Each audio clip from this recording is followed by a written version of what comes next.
Alright, my name is Marcus Lautenbach, or I go by my producer name as Recreant here. I'm going to show you how to make the synth from Excision and Downlinks Headbanga, actually. And here's the synth itself. I'll just play from here.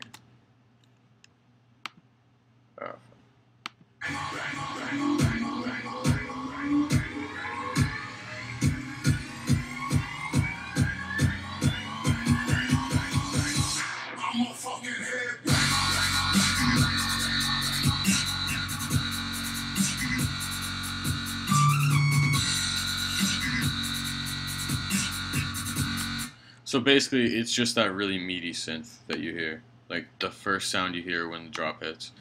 So here is the sound that I have created.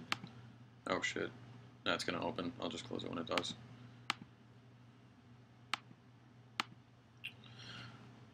Alright, so I'll just close it now. Perfect. Alright, so here's the sound that I made. And well, that's the sound. Now, this oscillator right here, this Flender's oscillator 2, it is completely optional and it sounds more like the actual song if you turn it off. Like, listen. Like, it sounds a lot closer with it off. But when it's on, it gives you a lot more of the high range, and I honestly think it sounds a lot better. So, that's the sound. Now, open up a new instance of Massive.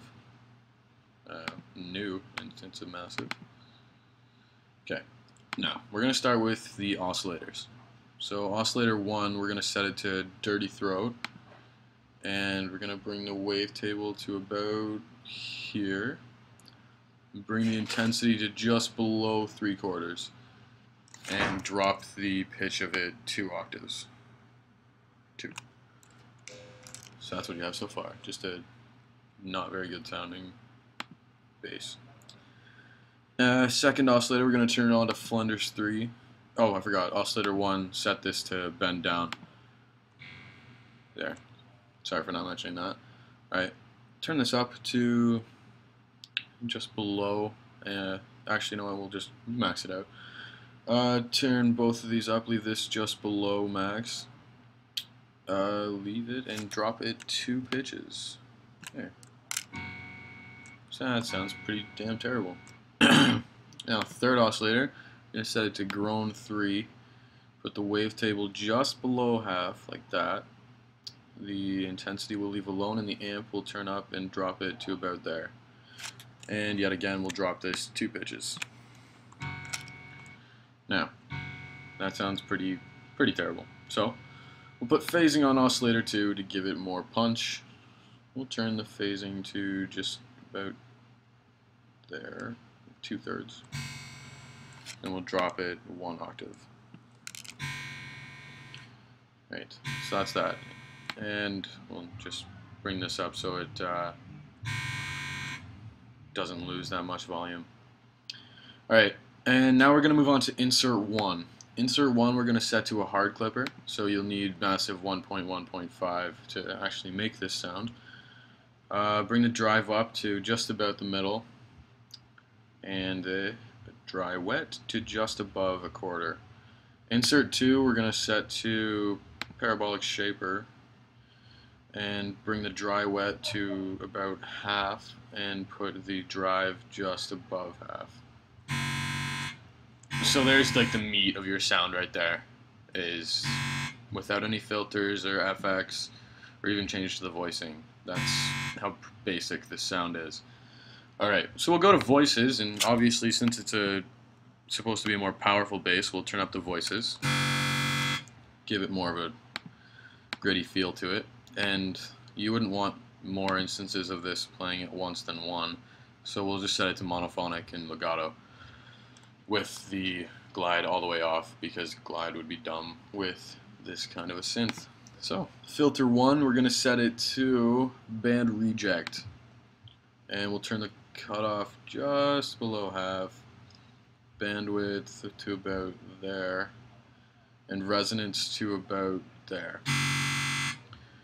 And second filter, we're going to put it on acid, Turn the cutoff to just above half, and the resonance to about 2/3. So I guess they're both set to 2/3. Alright. FX1, we're going to go with the classic tube, but Bronner sounds almost as good, if not better. But for this particular lesson, if you want to make it sound more like Headbanga, you want it to be a classic tube. The Bronner tube is just more harsh. So we'll set the dry wet to 3/4 and the drive to just above half. FX2, going to bring up a dimension expander. Set the size to about 1/4 and the dry wet to about 1/4. It doesn't really matter where these two knobs go on this. It's really just personal preference. I like it not to be too big because when sounds get too big, they just seem to overpower everything else, including the drums. And you obviously wouldn't want that. So we'll set it to 1/4 each.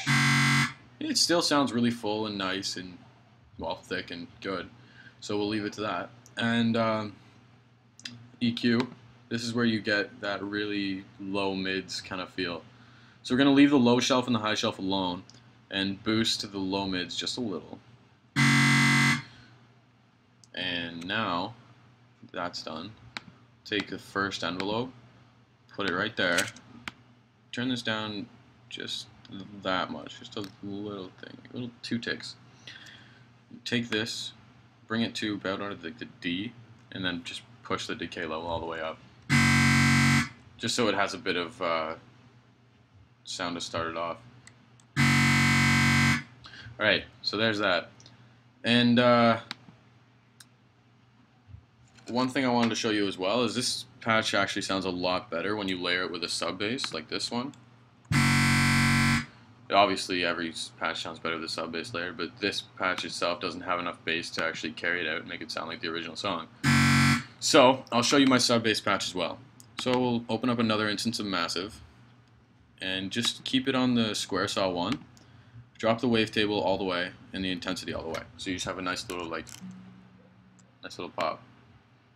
Turn the decay all the way up so it never loses its gain. FX2, get a dimension expander. Obviously my classic settings, I'll set it to 1/4 and 1/4. Drop this 2 pitches, 2 octaves, just like the other one. Take an LFO, put it on the pitch, and bring it up to about 0.45. Just so long as it's not over 0.5, because 0.5 is a little high. Push the rate all the way up. This doesn't actually modulate the pitch at all because it's going so fast that it's just kind of like a blur. It's really just to make the sub bass more thick. And just crank the low shelf up all the way and drop the high shelf. So low shelf's up all the way, high shelf's cut completely, LFO's on the pitch, drop 2 octaves, the wavetable position is all the way down, the intensity is all the way down. So that's my sub bass patch. Now, obviously, since it's a sub bass, set it to monophonic, legato. You can put glide on it if you want, but like glide's kind of useless unless you actually need it. So I'm going to leave it off for this. Now, if you pair these two together, sound like this. And obviously, that's really powerful. So, this is it without the Flanders oscillator, and this is it with. Pick whichever is your preference, doesn't really matter. I think without the oscillator 2 on sounds more like Headbanga than anything else, but who knows, you might like it better with it on. So, thank you for watching. Check out my SoundCloud, check out my Facebook, my YouTube, and everything, you know, subscribe, like, whatever. Comment, leave me some notes. Thank you for watching and have a good day.